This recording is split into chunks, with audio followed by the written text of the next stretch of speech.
How many of you are blessed because of the word? దేవుని వాక్యాన్ని బట్టి ఎంతమంది బ్లెస్ అవుతున్నారు? అన్నింటికంటే ముఖ్యమైనది మన జీవితాలకు, ఎస్పెషల్లీ అంటే మనకు అంటే అందరికీ అని కాదు, క్రైస్తవునికి, యేసుక్రీస్తు నమ్ముకున్న వ్యక్తికి most important thing is the word of God. ఆమేన్. చేప నీళ్ళల్లో నుంచి బయటకు వస్తే ఎట్లుంటుంది? చచ్చిపోతుంది. మనం కూడా క్రైస్తవులుగా మనం వాక్యంలో పుట్టాము, వాక్యం ద్వారా జన్మించాము కాబట్టి వాక్యంలో ఉంటేనే మనం సేఫ్. వాక్యం లేకపోతే చచ్చిపోతారు, డ్రై అయిపోతారు జీవితం. ఆమేన్. హల్లెలూయా. వాక్యంలోనికి వెళ్ళకముందు అందరు కళ్ళు మూసుకోండి. ఒక చెయ్యి నాతో పాటు దేవుని వైపు చూపించి నాతో పాటు పలకండి. పరలోకపు తండ్రి, యేసుక్రీస్తు నామమున మీ మాటలు వినడానికి నేను మీ సన్నిధికి వచ్చి ఉంటున్నాను. మీరు నాతో మాట్లాడండి. నా మనోనేత్రాలను తెరవండి. వాక్యంలోని సత్యాన్ని నేను గ్రహించి వాక్య ప్రకారముగా జీవించటానికి నేను మనుషులను మెప్పించకుండా దేవుని మెప్పించే వ్యక్తిగా జీవించటానికి నాకు కృపను అనుగ్రహించుమని యేసయ్య నామమున అడిగి ప్రార్థించి పొందుతున్నాను తండ్రి. ఆమేన్. హల్లెలూయా. So last week we were dealing why Jesus came. యేసు ప్రభు ఎందుకు వచ్చాడు అనే మాటలు మాట్లాడుతున్నప్పుడు ఆయన రక్షణ తీసుకొని రావడానికి మాత్రమే కాదు, పాత నిబంధనను సంపూర్ణముగా కొట్టివేయటానికి వచ్చిండు. ఆమేన్. అంటే ఆయన నెరవేర్చిండు. కొట్టివేయడం అంటే ఏమర్థము? ఆయన నెరవేర్చకుండా అని కాదు, ఆయన ఒక్కడే పాత నిబంధనను సంపూర్ణంగా నెరవేర్చిండు. తర్వాత ఏం చేసిండు? సిలువకు దాన్ని కొట్టివేసిండు. హల్లెలూయా. కొలసీలకు రాసిన పత్రికలో మనం చూసాం ఆ మాట. సిలువకు మ్రేకులతో కొట్టివేసిండు అనే మాట. హల్లెలూయా. సో ఎందుకు పాత నిబంధనను కొట్టివేయాల్సి వచ్చింది? మనం చూసాం హెబ్రీయులకు రాసిన పత్రికలో పాత నిబంధనలో ఫాల్ట్ ఉందంట, లోపభూయిష్టమైనది. కాబట్టి క్రొత్త నిబంధన తీసుకొని రావాల్సి వచ్చింది. ఆమేన్. అయితే ఈ నిబంధన ఎవరెవరి మధ్య జరిగింది? అదొక ప్రశ్న. నిబంధన అంటే దెర్ షుడ్ బి 2 parties. కొత్త నిబంధనను తీసుకొచ్చాడు యేసు ప్రభు. ఎవరెవరికి మధ్య తీసుకొచ్చాడు? కొత్త నిబంధనను యేసుక్రీస్తు తీసుకొచ్చిండు. He's the mediator of the new covenant. కానీ ఈ కవెనెంట్ ఎవరెవరి మధ్య జరిగిందంటే అబ్రహాముకు దేవునికి మధ్య జరిగిన నిబంధన. ఆమేన్. బాగా కేర్ఫుల్ గా గమనించండి. నిబంధనలో ఒక పార్టీ అవతల పార్టీని ఏమడుగుతుందో అవతల పార్టీకి కూడా ఈ పార్టీ అదే చేయగలిగి ఉండాలి. అర్థమైందా? దేవుడు ఏం చేసిండు? అబ్రహాముకు ఒక కుమారుని అనుగ్రహించిన తర్వాత నీ ఒక్కగానొక కుమారుని నాకు బలిగా అర్పించేసే అన్నాడు. ఏం చేసిండు అబ్రహాము? ఏడ్చుకుంటూ కూర్చున్నాడా? లేదు.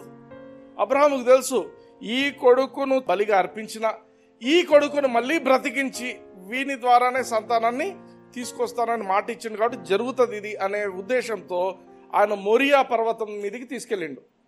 తన కుమారుని ఎక్కడికి తీసుకెళ్ళిండు? మోరియా పర్వతం. ఆదికాండం 22వ అధ్యాయంలో ఉంటుంది, మీరు చూడండి. అక్కడ ఆ పిల్లోడిని పాపం కట్టేసి ఆ ఇసాకును కత్తి పైకి ఎత్తేసరికి దేవుడు ఆపేసిండు. చాలు, ఓకే, ఇంకా చాలు, నువ్వు ఇక్కడికి ఆపేసాయి. సంవత్సరాల తర్వాత ఏమైందంటే అబ్రహాము తన సొంత ఒకగానొక కుమారుని దేవునికి అర్పణగా అర్పించడానికి ఎలా ముందుకొచ్చిండో దేవుడు కూడా తన ఒకగానొక కుమారుడైన యేసుక్రీస్తును అదే మోరియా పర్వతము, ఇప్పుడు పేరు గొల్గొతా అనే ప్రదేశంలో యేసుక్రీస్తును దేవుడు అర్పించేసిండు. హల్లెలూయా. అర్థమవుతుందా? ఆమేన్. ఈ కొత్త నిబంధనకు చిందింపబడిన రక్తం ఎవరిది? యేసుక్రీస్తు రక్తం. హల్లెలూయా. ఆమేన్. సో ఆ నిబంధన ఎక్కడి నుంచి మొదలైంది? అబ్రహాం నుంచి మొదలైంది. ఎక్కడెండ్ అయింది? యేసుక్రీస్తు సంపూర్ణం చేసి ఉంటున్నాడు. హల్లెలూయా. అందుకే చూడండి మత్తయి సువార్త 27వ అధ్యాయం 51వ వచనం చూడండి. అప్పుడు దేవాలయపు తెర పైనుండి క్రింద వరకు రెండుగా చినిగెను, భూమి వణికెను, బండలు బద్దలాయను. హల్లెలూయా. ఇక్కడ ఏం జరుగుతుందంటే యేసుక్రీస్తు శిలువ మీద ఉన్నప్పుడు బిగ్గరగా ఒక కేక వేసిండనుంది. ఆ కేక ఏంటి అని మనం వాక్యంలో చూసినప్పుడు ఇది సమాప్తమైంది, ఇట్ ఈస్ ఫినిష్డ్ అనే మాట మనం చూసాం. హల్లెలూయా. ఇట్ ఈస్ ఫినిష్డ్, అయిపోయింది. ఏమైపోయింది? పాత నిబంధన అయిపోయింది, క్రొత్త నిబంధన మొదలవుతుంది. హల్లెలూయా. అందుకే చూడండి మాటలు మళ్ళీ ఒకసారి గమనించండి. అప్పుడు దేవాలయపు తెర పైనుండి క్రింది వరకు రెండుగా చినిగింది. ఎందుకు? ఆ దేవాలయపు తెర అవతల పక్క ఎవరున్నారు? అతి పరిశుద్ధ స్థలం ఉంది, దేవుని సన్నిధి అంతవరకు ఒక దేవాలయంలో ఉండింది. మనం చూసాము ఆ తెరను పైనుంచి కిందికి చించింది ఎవరంటే దేవుడే చించిండు. ఆ తెర యొక్క థిక్నెస్ నియర్లీ 4 inches అని చెప్పాను. కింది నుంచి చించితే మనిషి చించిండు అనుకోవచ్చు, కానీ అది 20 అడుగులు ఎత్తున్న తెరను దేవుడు పైనుంచి చించివేసిండు. ఎందుకు? ఇక ఎంత మాత్రము దేవుని సన్నిధి అతి పరిశుద్ధ స్థలంలో ఉండదు. ఎవరెవరైతే బిలీవర్స్ ఉంటారో వాళ్ళలో దేవుని సన్నిధి వచ్చి ఉంటుంది. హల్లెలూయా. అది కొత్త నిబంధన. ఆమేన్. రెండవది ఇంకోటి చూడండి, భూకంపం వచ్చిందా? చదవండి అక్కడ మాట. భూమి వణికింది. ఎందుకు? భూమి కంపించింది ఒక క్షణం. ఎందుకు? భూమి మీద ఒక శాపం ఉండింది. దేవుడు ఆదాము తప్పు చేసినప్పుడు ఆదామును శపించలేదు. ఎందుకు? ఆదామును ఆశీర్వదించుడు దేవుడు మొదట. దేవుడు ఎవరైనా ఆశీర్వదించిన తర్వాత ఆయన శపించాడు. ఇక్కడ ఏం జరుగుతుంది? ఆదామును శపించకుండా నిన్ను బట్టి ఈ భూమి శపించబడింది అని చెప్తాడు. హల్లెలూయా. ఇప్పుడు ఏమైతుందంటే ఆ శాపం అనేది విరుగుడైతుంది ఇక్కడ. హల్లెలూయా. అండ్ ఇంకొక మాట ఏమంటున్నాడు? బండలు బద్దలైనాయి. బండలు దేనికి సింబల్? క్రీస్తు. దేనికి బండలు? సాదృశ్యం. పదాజ్ఞలు. బండల మీద వ్రాయబడినవేంటి? పదాజ్ఞలు. హల్లెలూయా. బద్దలైపోయినాయి. హల్లెలూయా. సో ఇప్పుడు దేవుని సన్నిధి మనుషుల యొక్క చేతి కృత్యములలో ఉండదు, కానీ మనుషులలో, బిలీవర్స్ లో వచ్చి ఉంటుందని మనం దేవుని వాక్యం చూస్తుంటాం. హల్లెలూయా. అందుకే 1 యోహాను 4:4 చూసాం లాస్ట్ వీక్. చదవండి. చిన్నపిల్లలారా, మీరు దేవుని సంబంధులు, మీలో ఉన్నవాడు లోకంలో ఉన్నవాని కంటే గొప్పవాడు. హల్లెలూయా. మీరు వారిని జయించి ఉన్నారు. మనము జయించినాం. ఎందుకు జయించినాము? ఆల్రెడీ ఆయన సాతాను జయించి చిత్త కొట్టేసి వాడిని నిరాయుధునిగా చేసి మొత్తం సాతానుకు సంబంధించిన అన్ని దయ్యములన్నింటినీ కూడా నాశనం చేసి వచ్చేసిండు. He has destroyed the power of the devil. అంత నాశనం చేసిన తర్వాత now he came into us. హల్లెలూయా. మనం చిన్న పిల్లలమే కానీ, ఆమేన్, చిన్న పిల్లలమే కానీ ఏమంటున్నాడు? మీలో ఉన్నవాడు జయించినవాడు. హల్లెలూయా. మీలో ఉన్నవాడు ఈ లోకంలో ఉన్న వానికంటే గొప్పవాడు. కాబట్టి మీరు ఆల్రెడీ ఎదుటి పరిస్థితిని, మనిషిని, దయ్యాలను అన్నింటినీ మీరు జయించిన వ్యక్తులు. హల్లెలూయా. సో పరిస్థితులను బట్టి భయపడ్డం గానీ, మనుషులను బట్టి భయపడ్డం గానీ ఉండాల్సిన అవసరం లేదు. ఎందుకు? మనలో ఉన్నవాడు లోకంలో ఉన్నవాని కంటే గొప్పవాడు. వెనెవర్ ఐ వాజ్ డిస్టర్బ్డ్, నేనేం చేసావనంటే అద్దం ముందు నిలబడుకొని 1000 సార్లు చెప్పుకున్నాను, the greater one is living in me, greater is he that is in me than he in this world, greater person is living in me. హల్లెలూయా. Greater one is living in me. భయపడాల్సిన అవసరం లేదు. ఆమేన్. So ఎవరు ఈ లోకంలో ఉన్నవాడు? లోకంలో ఉన్నవాడు ఎవడంటే 2 కొరింథీ 4:4 చదవండి. దేవుని స్వరూపి అయ్యున్న క్రీస్తు మహిమను కనపరచు సువార్త ప్రకాశం వారికి ప్రకాశింపకుండు నిమిత్తము ఈ యుగ సంబంధమైన దేవత అవిశ్వాసులైన వారి మనోనేత్రములకు గుడ్డితనము కలుగజేసెను. హల్లెలూయా. ఈ లోకంలో ఉన్న వ్యక్తి ఎవరంటే సాతాను. వాడికి ఇవ్వబడిన పదం ఏంటంటే ఈ యుగ సంబంధమైన దేవత. వాడు చేస్తున్న పని ఏంటి? గాస్పెల్ అనేది ఎవరికి తెలియకూడదు, రక్షణ సువార్త ఎవరికి తెలియకూడదు. అందుకే రక్షణ అనేది జనాలకు తెలియకుండా వారి యొక్క మనోనేత్రాలను మూసివేస్తున్నాడు, గుడ్డితనం కలుగజేస్తున్నాడు. పాత నిబంధన గాస్పెల్ కాదు, గుడ్ న్యూస్ కాదు. పాత నిబంధన ఏంటి? పాత నిబంధనలో ఏముంటుంది? నువ్వు మంచి చేస్తే నీకు మంచి జరుగుతుంది. కంటికి కన్ను, పంటికి పన్ను. అంటే నువ్వు ఒక కన్ను పొడిస్తే ఇంకో కన్ను నీది పొడుస్తారు. అర్థమవుతుందా? నువ్వు మంచి చేస్తేవా బాగుంటుంది, లేకపోతే లేదు. మీరు నా యొక్క నిబంధనలో ఉంటే నేను మీతో ఉంటా, లేకపోతే నేను ఉండను. అది దేవుని యొక్క పాత నిబంధన. కొత్త నిబంధన ఏంటి? కొత్త నిబంధన ఏంటంటే మీరు ఎంత పనికి మాలిన బతికి, అర్థమవుతుందా? ఇవే పదాలు పడుతున్నా. ఎంత వర్స్ట్గా బతికినా, మీరు ఎన్ని పాపములు చేసినా, మీరు దేనికి అర్హత లేకపోయినా, హల్లెలూయా, still you can receive good because somebody paid the price for you. హల్లెలూయా. నీకు బదులుగా ఇంకొక వ్యక్తి యేసుక్రీస్తు నీకు బదులుగా ఆయన అన్ని అనుభవించిండు. కాబట్టి నువ్వు ఎంత తప్పులు చేసినా, ఎంత వ్యక్తివైనా, ఎంత పరిస్థితి బాగలేకపోయినా, still you can expect good in your life. హల్లెలూయా. That is the good news. ఆమేన్. అయితే ఏం చేయాలా అంటే అట్లా జరుగుతుందా? అట్లా కాదు. ఎలా జరుగుతుంది? నువ్వు you should believe in the name of Jesus Christ. యేసు క్రీస్తు మీద నువ్వు ఆధారపడి జీవించడం నేర్చుకోవాలి, ఆయనను విశ్వసించాలి. ఎప్పుడైతే నువ్వు ఆ పని చేస్తావో, యేసు క్రీస్తు నామాన్ని విశ్వసిస్తూ నువ్వు ఎప్పుడైతే ఈ యొక్క గాస్పెల్ నువ్వు స్వీకరిస్తావో, ఆమేన్, you don't deserve it, but still you will get all the best things in life. హల్లెలూయా. అంత మాత్రమే కాకుండా చూడండి, హెబ్రీయులకు రాసిన పత్రిక 10వ అధ్యాయం 16-17 వచనాలు కొత్త నిబంధన గురించి చెప్పే మాటలు చూడండి. ఎలాగనగా ఆ దినములైన తరువాత నేను వారితో చేయబో నిబంధన ఇదే, నా ధర్మ విధులను వారి హృదయమునందుంచి వారి మనస్సు మీద వాటిని వ్రాయుదును అని చెప్పిన తరువాత వారి పాపములను వారి అక్రమములను ఇకను ఎన్నటికిని జ్ఞాపకం చేసుకొనను అని ప్రభువు చెప్పుచున్నాడు. ఎవరు చెప్తున్నారు? యేసు ప్రభువు చెప్తున్నారు. ఎవరు చెప్తున్నారు? అందరు చెప్పండి. ప్రభువు చెప్పుచున్నాడు. అందరు చెప్పండి. ప్రభువు చెప్పుచున్నాడు. ఏమని చెప్తున్నాడు ప్రభువు? వారి పాపములను వారి అక్రమములను పలకండి. వారి పాపములను వారి పాపములను వారి అతిక్రమములను వారి అతిక్రమములను ఇక ఎన్నటికిని జ్ఞాపకం చేసుకొనను అని ప్రభువు చెప్తున్నాడు. హల్లెలూయా. అక్కడ వారి బదులు నా పాపములను నా పాపములను నా అతిక్రమములను నా అతిక్రమములను దేవుడు ఎన్నడూ కూడా జ్ఞాపకం చేసుకోడు. హల్లెలూయా. హల్లెలూయా. Praise the Lord. That is the good news. అదే గాస్పెల్ అంటే. నువ్వు దేవుని తెలుసుకున్నావంటే యు ఆర్ ఫర్గివన్, నువ్వు క్షమించబడ్డావు. Your life is forever forgiven. హల్లెలూయా. ఆమేన్. ఓన్లీ థింగ్ నువ్వు చేయాల్సింది ఏంటి? యేసుక్రీస్తును నమ్మటం, యేసుక్రీస్తును విశ్వసించి ఆయన మీద ఆధారపడి జీవించడం. హల్లెలూయా. ఈ మధ్య కాలంలో ఈ వారంలో మా దగ్గర పనిచేసే ఒక పనామ వచ్చి, సార్ మీ మాటలు మీ మెసేజ్లు వింటున్నాను, మీరు ఏమాత్రం కూడా కొంచెం కూడా ఈ శ్రమల గురించి మీరు అస్సలు చెప్పటం లేదు సార్. అంటే ఏం చెప్పాలమ్మా శ్రమల గురించి? శ్రమలు ఏంది సార్, అన్ని చర్చెస్లో 40 రోజులు ఉపవాసాలు ఉంటున్నారు, మీరేం సార్ అసలు ఏమీ చెప్పట్లేదు శ్రమల గురించి? గుడ్ ఫ్రైడే సీజన్ కదా సార్ ఇది. గుడ్ ఫ్రైడే సీజన్ అంటే అందరు శ్రమల గురించి ధ్యానిస్తారు, మరి మీరేం సార్ ఇట్లున్నారు, మీరేం చెప్పటం లేదు, మీరు కూడా కొంచెం చెప్తే బాగుంటుంది. అవునమ్మా, సరే అమ్మా. ఎందుకంటే వాళ్ళు they go to different churches కదా, వెళ్తున్నప్పుడు అందరూ చేస్తున్నారు, ఈసారి ఏమి ఇట్లున్నారు, ఈసారి చెప్పట్లేదు. నేను ఒక సీక్రెట్ చెప్తాను మీకు. You want to be successful and you want to be blessed in life. అబద్ధంలో జీవించొద్దండి, అబద్ధాన్ని ఫాలో కావద్దండి, మనుషులను తృప్తిపరిచే వాళ్ళుగా అస్సలు ఉండకూడదు.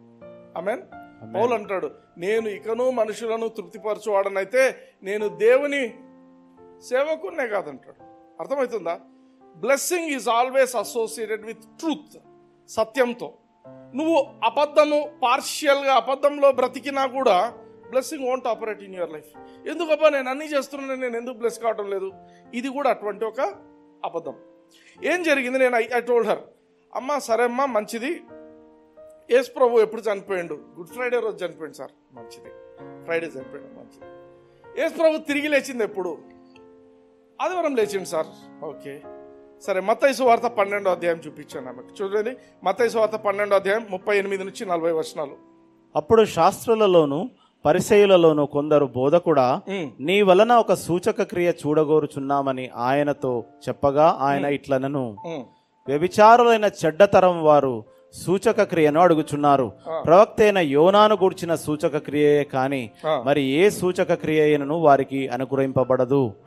యోనా 3 రాత్రింబగళ్ళు తిమింగలము కడుపులో ఎలాగుండెనో అలాగు మనుష్య కుమారుడు 3 రాత్రింబగళ్ళు భూగర్భంలో ఉండును. హల్లెలూయా. హల్లెలూయా. ఇక్కడ ఒక్కసారి ఇంగ్లీష్ లో చూద్దాం అదే మాట.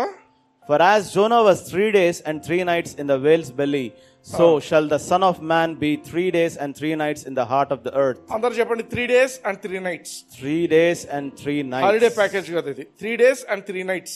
3 days and 3 nights. యేసు ప్రభు భూగర్భంలో ఉండాలా, అదే సూచన. నేను ఆమెతో చెప్పాను, అమ్మ నువ్వు శుక్రవారం రోజు యేసు ప్రభు చనిపోయిండు, ఎప్పుడు పాతి పెట్టింటారు?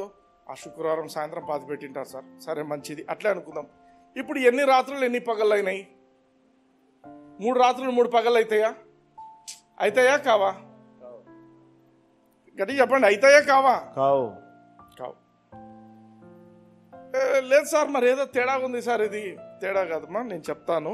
ఇది ఒక అబద్ధంలో లోకమంతా బ్రతుకుతుంది. లోకంలో ఎవరో వీళ్ళు తయారు చేస్తారు, మతానుసారంగా చేస్తున్నారు. ఈ లోకమంతా కూడా ఈ విధంగా అబద్ధంలో బ్రతుకుతుంది. అబద్ధంలో నువ్వు జీవిస్తే నువ్వు ఇట్లే ఉంటావు. యోహాను సువార్త 20వ అధ్యాయం చూడండి, 1వ వచనం. ఆదివారమున ఇంకను చీకటిగా ఉన్నప్పుడు మగ్దలేనే మరియా పెందలకడ సమాధి వద్దకు వచ్చి సమాధి మీద ఉండిన రాయి తీయబడి ఉండుట చూచెను. ఆమేన్. ఏ రోజు వచ్చినారు? ఆదివారం. ఆదివారం ఇంకా తెల్లవారక ముందే యేసు ప్రభు లేడు అక్కడ. అర్థమవుతుందా? ఇప్పుడు 3 రాత్రులు 3 పగళ్ళు వేసుకుందాం అక్కడి నుంచి. అప్పుడేమవుతుంది? నేను ఒక స్టడీ చేశాను, మీరు కూడా తర్వాత ఇళ్ళకి వెళ్ళి స్టడీ చేయండి.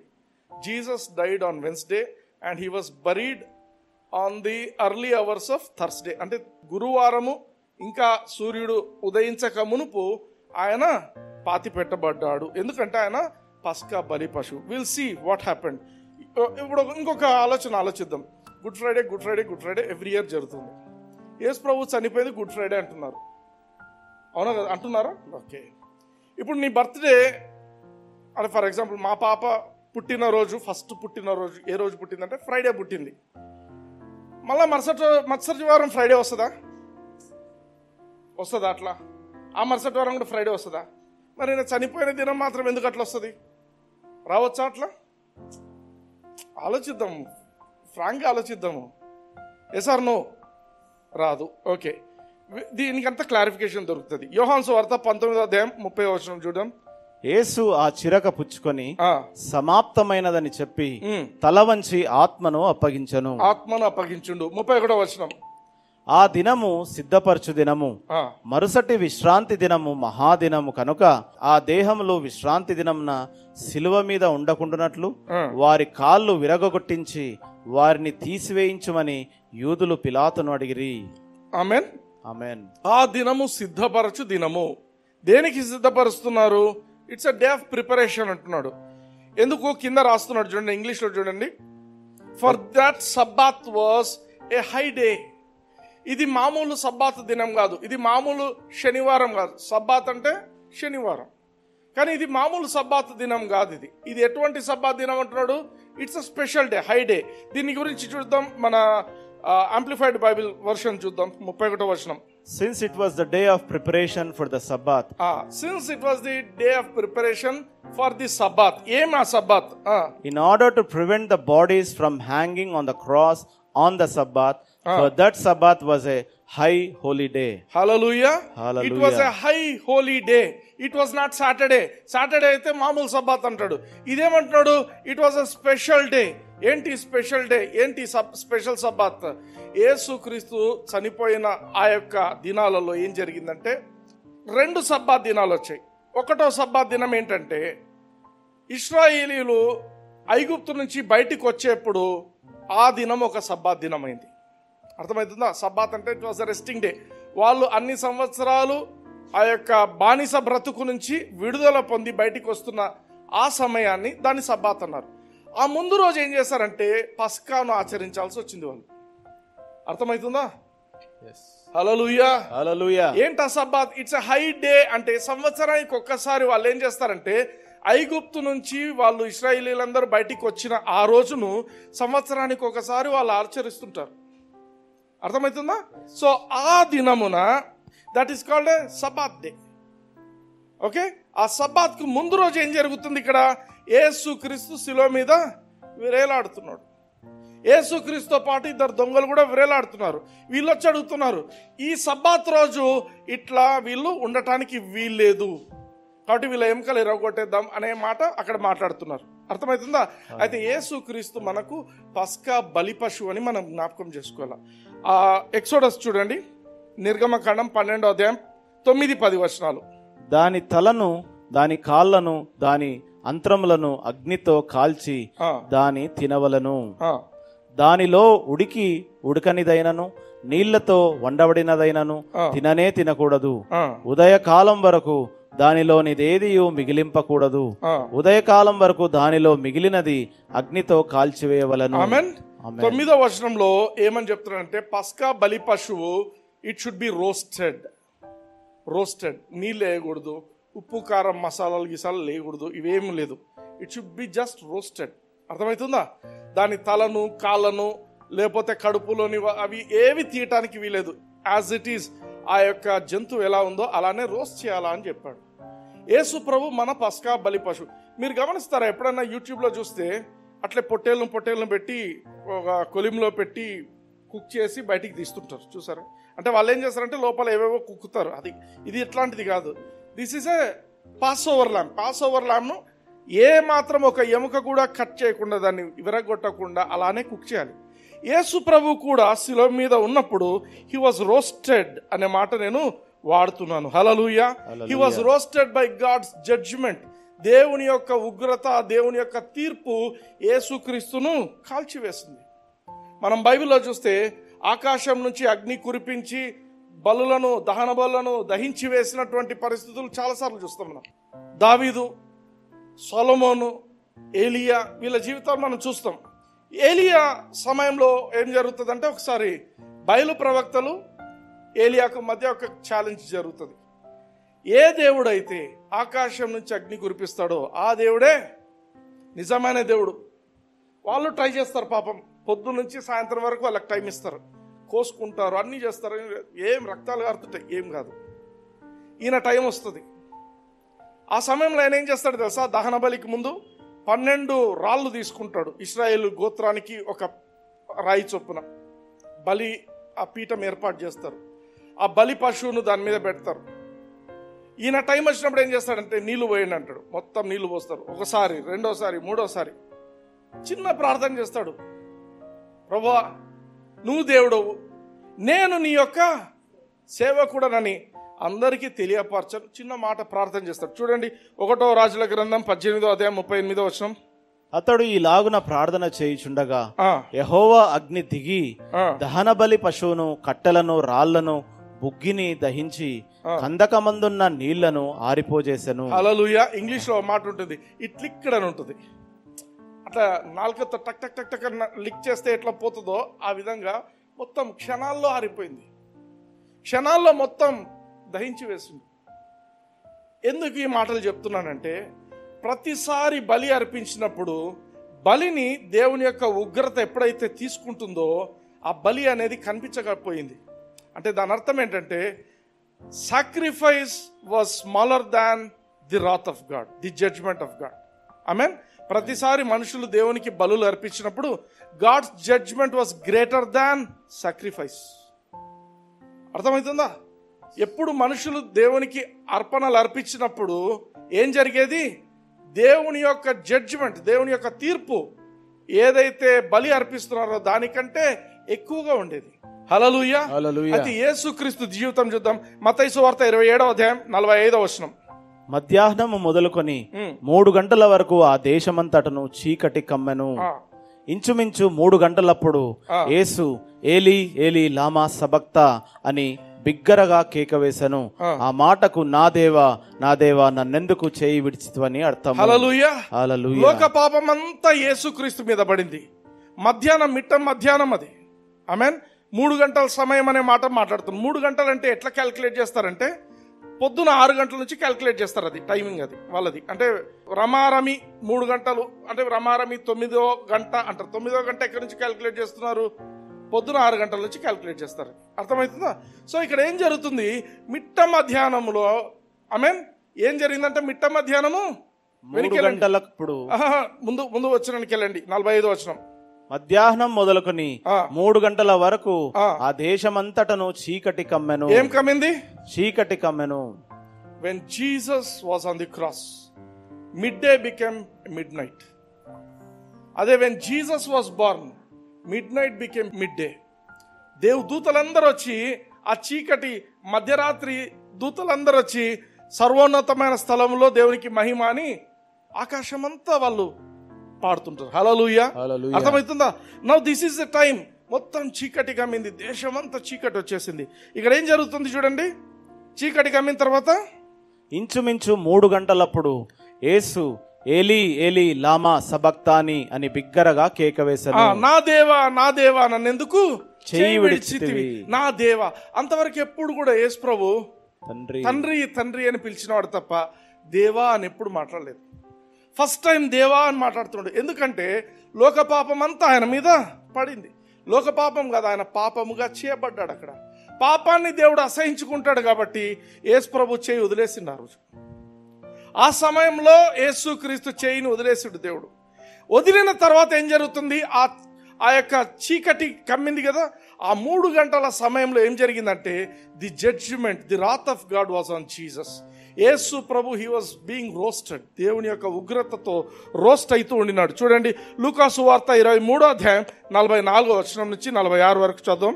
అప్పుడు రమారమి మధ్యాహ్నమాయను, అది మొదలుకొని 3 గంటల వరకు ఆ దేశమంతటి మీద చీకటి కమ్మెను.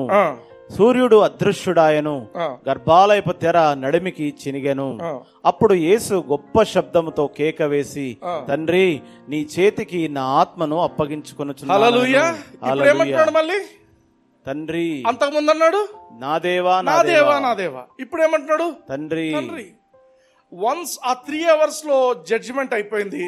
జడ్జిమెంట్ లో జీసస్ వాజ్ నాట్ కన్స్యూమ్డ్. గమనించండి, యేసు ప్రభు ఆ యొక్క దహన బలి ఎట్లా అర్పింపబడిందో ఆయన దేవుని ఉగ్రతను ఈయన పొందిండు, బట్ నాశనం అయిపోలేదు. అక్కడ ఆ ఉగ్రతనంతా పొందిన తర్వాత, దేవుని తీర్పును పొందిన తర్వాత కూడా he was still standing. Hallelujah hallelujah. ఆయన ఊపిరి బ్రతికే ఉన్నాడు ఆయన. ఆమేన్. అంటే Jesus is a bigger sacrifice. దేవుని యొక్క ఉగ్రత కంటే, దేవుని యొక్క తీర్పు కంటే కూడా Jesus is a bigger sacrifice. Hallelujah. పాత నిబంధనలో అన్ని బలులలో the judgment of God was bigger than sacrifice. అదే కొత్త నిబంధనలో మనం యేసుక్రీస్తు బలిని చూసినట్లయితే the sacrifice is bigger than judgment. Hallelujah. అంటే ఒక మాటలో చెప్పాలంటే వీఆర్ ఓవర్ పెయిడ్. మన కోసము దేవుడు ఎక్కువగానే చెల్లించిండు. హల్లెలూయా హల్లెలూయా. ఆమేన్ ఆమేన్. ఓకే, సో యేసుక్రీస్తు చనిపోయిండు ఆ రోజున. యేసుక్రీస్తు చనిపోయిన ఇమ్మీడియట్ గా మరుసటి రోజు సబ్బాత్ దినం. ఏం సబ్బాత్ దినము? ఐగుప్తు నుండి వీళ్ళందరూ కూడా ఇశ్రాయేలీయులు బయటికి వచ్చిన దినము. సో ఆ దినము కోసం ప్రిపరేషన్ జరగాల్సి ఉన్నది. ఆమేన్ ఆమేన్. 34వ వచనం కొద్దాం. యోహాను సువార్త 19వ అధ్యాయం 34వ వచనం. సైనికులలో ఒకడు ఈటెతో ఆయన ప్రక్కను పొడిచెను, వెంటనే రక్తమును నీళ్లును కారెను. హల్లెలూయా హల్లెలూయా. సో యేసుక్రీస్తును ఇంకా హరిబరిగా పాతి పెట్టక ముందు ఏం జరిగిందంటే, ఈయన చనిపోయిందా లేదా? మిగతా దొంగలకైతే కాలెరగొట్టినారు. ఈయన దగ్గరకు వచ్చేసరికి ఈయన ఉలుకు లేదు పలుకు లేదు. సో ఈయన చనిపోయిందా లేదా అని చెక్ చేద్దామని పొడిచారు. పొడిస్తే మొదట ఏముంది? రక్తం ఉందా నీళ్లుందా? రక్తము నీళ్లు. మామూలుగా హ్యూమన్ అనాటమీ తెలిసిన వాళ్లకు గుండె లోపల రక్తం ఉంటుంది, గుండె బయట ఒక పెరికార్డియం అని ఒక లేయర్ ఉంటుంది. ఆ పెరికార్డియం లోపల ఫ్లూయిడ్ ఉంటుంది, వాటర్ ఉంటుంది. ఒక మనిషి గుండె పగలకపోతే ఫస్ట్ పొడిస్తే నీళ్లు బయటికి వస్తాయి, ఆ తర్వాత రక్తం వస్తుంది. అర్థమవుతుందా? ఇప్పుడు యేసుక్రీస్తు చనిపోయినప్పుడు యేసుక్రీస్తు గుండె పగిలిపోయింది ఫస్ట్. అంటే అది చనిపోక ముందు పగిలిందో ఎప్పుడు పగిలిందో తెలియదు, బట్ గుండె పగిలిపోయింది. గుండె పగిలిపోయినందుకు ఆ లోపల ఉన్న రక్తం అంతా బయటికి వచ్చేసింది. రక్తము నీటి కంటే కూడా డెన్సిటీ ఎక్కువ, దాని సాంద్రత ఎక్కువ కాబట్టి పొడిచేసరికి ఫస్ట్ పడింది రక్తం బయటికి పడింది. Hallelujah. Jesus heart was broken on the cross. ఆయన గుండె పగిలిపోయింది. ఆమేన్. 38వ వచనం కొద్దాం. అటు తర్వాత యూదుల భయం వలన రహస్యముగా యేసు శిష్యుడైన అరిమతయ్యను యోసేపు తాను యేసు దేహమును తీసుకుని పోవుటకు పిలాతునొద్ద సెలవడిగెను. పిలాతు సెలవిచ్చెను కనుక అతడు వచ్చి యేసు దేహమును తీసుకుని పోయెను. మొదట రాత్రివేళ ఆయన యొద్దకు వచ్చిన నికోదేము కూడా బోలముతో కలిపిన అగరు రమారమి 150 సేర్ల ఎత్తు తెచ్చెను. అంటే 35 కిలోల స్పైసెస్ తీసుకొచ్చిండు. ఎవరు? నికోదేము. యేసుప్రభు అంటే ప్రేమ ఆయనకు. పాపం రాత్రిపూట ఎప్పుడో భయానికి వచ్చిండు, కానీ ఇప్పుడు he's bringing 35 kgs of spices యేసుప్రభు యొక్క శరీరానికి ఎంబామింగ్ చేయడం కోసం. నెక్స్ట్. అంతటా వారు యేసు దేహమును ఎత్తుకొని వచ్చి యూదులు పాతిపెట్టు మర్యాద చొప్పున ఆ సుగంధ ద్రవ్యములు దానికి పూసి నారబట్టలు చుట్టిరి.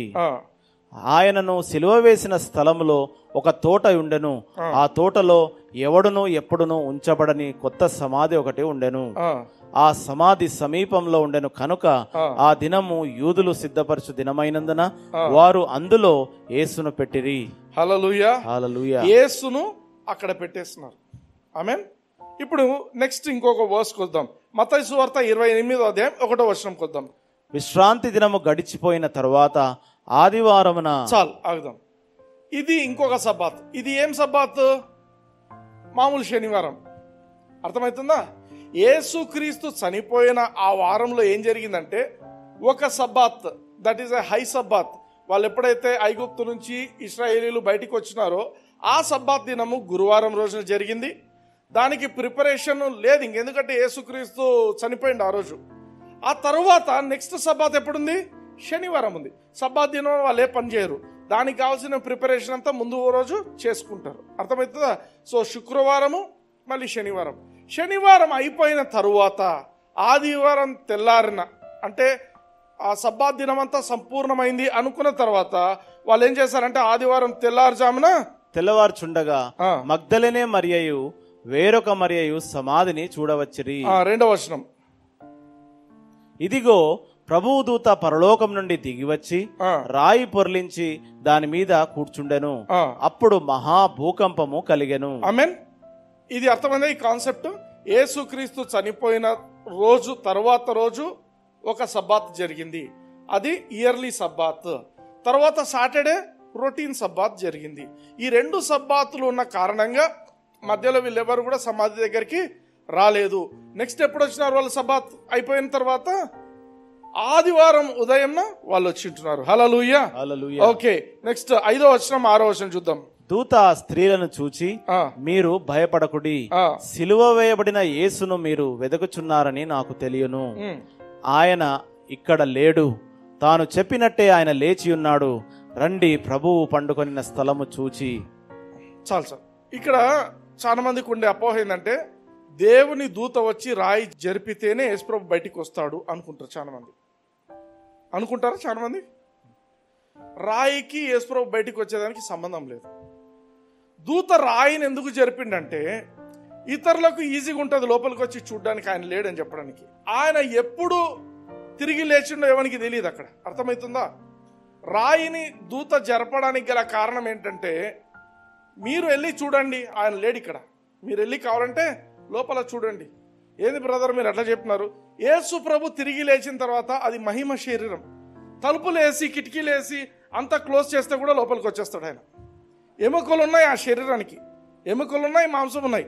కానీ ఆ మహిమ శరీరం యొక్క స్పెషాలిటీ ఏంటంటే మూసున్న తలుపులోంచి వచ్చేస్తాడు ఆయన. ఆ యోహాను సువార్త 20వ అధ్యాయం 26వ వచనం చూడండి. 8 దినములైన తరువాత యేసు ప్రభు తిరిగి లేచిన తర్వాత ఇది 8 దినములైన తరువాత ఆయన శిష్యులు మరలా లోపల ఉన్నప్పుడు తోమా వారితో కూడా ఉండెను. తలుపులు మూయబడి ఉండగా యేసు వచ్చి మధ్యను నిలిచి మీకు సమాధానము కలుగునుగాక అనెను. హల్లెలూయా. హల్లెలూయా. తలుపులు ఎట్లున్నాయి? మూయబడి ఉండగా. ఆమేన్. సో అక్కడ తలుపులు మూయబడితే ఎట్లొచ్చిండో సమాధిలోంచి కూడా బయటికి వెళ్ళిపోతాడు ఆయన. అర్థమైందా? దూత వస్తుందా? ఎప్పుడు దూత వచ్చి తలుపు తెరుస్తుంది? వెయిటింగ్ అదేం లేదు అక్కడ. Amen. So you think big. Amen. ఇక్కడ చెప్పాల్సినది ఏంటంటే ఈ పాయింట్ ఏంటంటే మనం ఏదైతే ఆచారాల ముసుగులో మనము క్రైస్తవత్వంలో ఉన్నామా లేదో ఆలోచించుకోండి. ఎందుకు చెప్తున్నానంటే for you to be a fruitful and a successful Christian, for the blessing to get operated in your life, నీ జీవితంలో జరగాలంటే ఇట్లాంటి అడ్డంకులు మనకు ఉండడానికి వీల్లేదు. హల్లెలూయా. నేను అడిగినా మా పని ఏం చేస్తారమ్మా శ్రమల గురించి? ఏం లేదు సార్, అందరం ఉపవాసం పోయి అందరం ఏడుస్తాం సార్ కూర్చొని. ఏమని ఏడుస్తారు? ప్రభా నీ వీపు దున్నబడింది కదా ప్రభా, నీ మీద ఉమ్మేసినారు కదా ప్రభా, నిన్ను అట్లా కొట్టినారు కదా ప్రభా, నేను తల మీద నెత్తి మీద కిరీటం పెట్టినారు ప్రభా, నువ్వు నా కోసమే కదా ప్రభా అని అని ఏడుస్తారు. ప్రతి సంవత్సరం ఇట్లా చేస్తారు. ఎప్పుడు ఇట్లే సార్ మేము చేసేది, ఎప్పుడు ఇట్లే సార్ మేము చేసేది. మంచిది. అంత చేసినాక ఏమన్నా మార్పు ఉందా జీవితంలో? ఏం మార్పు ఉండదు. మళ్ళా ఏమంటారు సేమ్ అదే, they are not getting blessed. దేవుడు మన నుంచి ఏం ఎక్స్పెక్ట్ చేస్తున్నాడు? దేవుడు ఒక క్రైస్తవులను గురించి మనం ఏం చేయాలనేది దేవుడు ఎక్స్పెక్ట్ చేస్తున్నాడు. యేసుక్రీస్తు. ఎందుకంటే మనకు పౌలు చెప్పే మాట ఏంటంటే మేము సిలువ వేయబడిన క్రీస్తును బోధిస్తున్నామంట. సిలువ వేయబడిన క్రీస్తు అంటే ఏమి? ఎంత బాగా తన్నులు తిన్నావు ప్రభా అని ఏడ్చడమా, లేకపోతే ఉమ్మేయబడిందని ఏడ్చడమా? ఏది? Let me tell you the truth.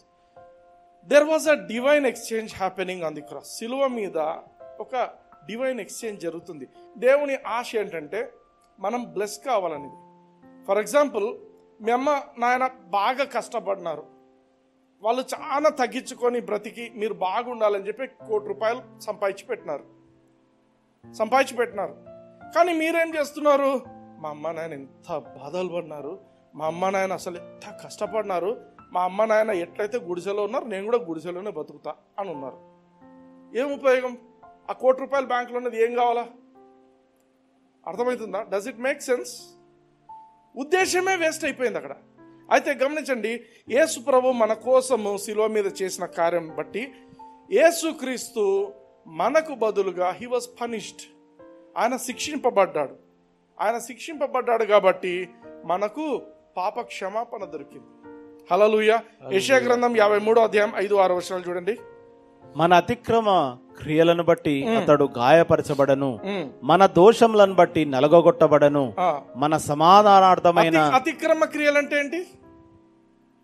అతిక్రమము అంటే క్రమము లేకుండా బ్రతికినది.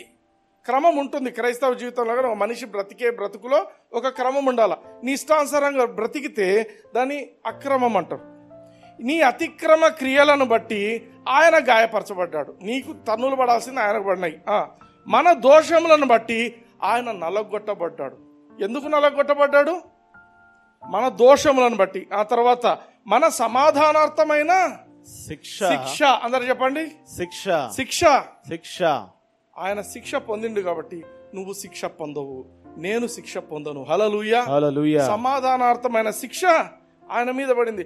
ఆయన పొందిన దెబ్బల చేత మనకు స్వస్థత కలుగుచున్నది అంటున్నాడు. ఆయన పాత నిబంధనలో ఉన్నాడు, ఇంకా యేసు ప్రభు చనిపోవడము జరగలేదు కాబట్టి ఈ యొక్క ప్రవక్త ఆయన పొందిన దెబ్బల వలన స్వస్థత పొందుతాము అనే మాట చెప్తుంటున్నాడు. 6వ వచనం చూద్దాం. మనమందరము గొర్రెల వలె త్రోవ తప్పిపోతిమి, మనలో ప్రతి వాడును తనకిష్టమైన త్రోవకు తొలగెను, యెహోవా మన అందరి దోషమును అతని మీద మోపెను. హల్లెలూయా.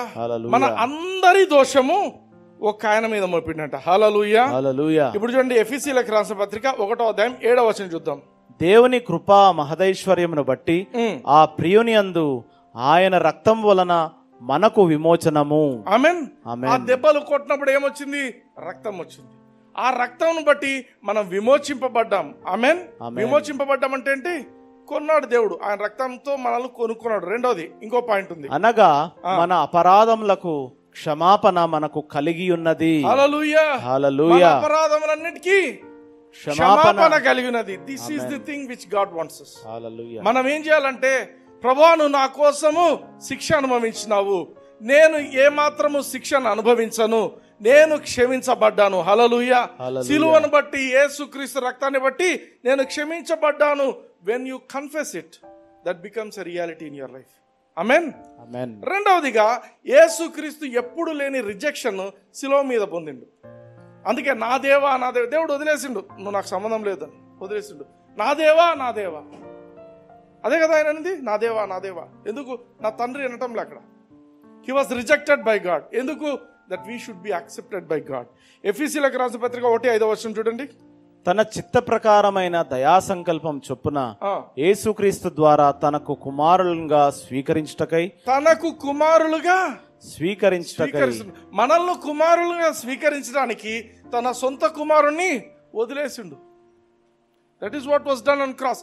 సిలువలో జరిగిన పని ఏంటంటే, ఎవరో నాకు తెలియదు, ఎప్పుడైతే పాపం ఆయన మీద పడిందో, ఎప్పుడైతే యేసుక్రీస్తు పాపం అయిపోయిండో, దేవుడు వదిలేసిండు. నాకు సంబంధం లేదు నీతో. ఎందుకు? మనల్ని పిల్లలుగా చేసుకోవడానికంట. Hallelujah. We are the children of God. యేసుక్రీస్తు చేసిన కార్యాన్ని బట్టి we became the children of God. Hallelujah. మూడవదిగా, యేసుక్రీస్తు పాపమైండు, సిలువ మీద పాపమైండు. ఎందుకు? మనము దేవుని నీతి అవడానికి కోసం. హల్లెలూయా.